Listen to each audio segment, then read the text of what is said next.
સમયમાં માણસો અંગૂઠા મારતા હતા તો બધા એમ કહેતા હતા કે આ હાળો અંગૂઠા સાહેબ બધી ચાર ચોપડીએ ભણ્યો હોય એ તે બીજાને અંગૂઠા સાહેબ સમજ્યા કે ભાઈ અંગૂઠા સાહેબ આને કંઈ આવડતું નથી.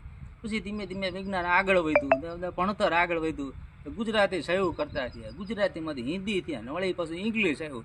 ઇંગ્લિશમાં મારા દીકરા કેવી સહયોગ કરે, કોઈ ડુપ્લિકેટ ન કરે, કૂંચડાવાળાને આમ સહી કરે ને આમ કરે ને એવી સહયોગ આવી. હવે ટેકનોલોજી ક્યાં લઈ ગઈ, ઇંગ્લિશની સહયોગ કરતાવાળા પાછા અંગૂઠે આવી ગયા. જ્યાં જુઓ અહીંયા કે સ્કેન કરો, ઇંગ્લિશની સહયોગ એક બાજુ રહી અને કે સ્કેન કરો.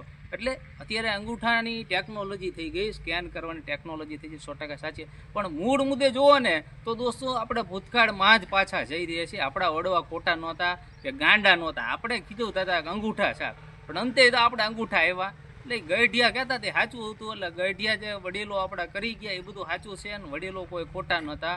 અંગૂઠા સાહેબ આપણે કીધું હતા, પણ આપણે ભાઈ ટેકનોલોજી આપણને અંગૂઠે લાવીને મૂકી દીધી ને. આ છે ટેકનોલોજીની કમાલ. બોલો.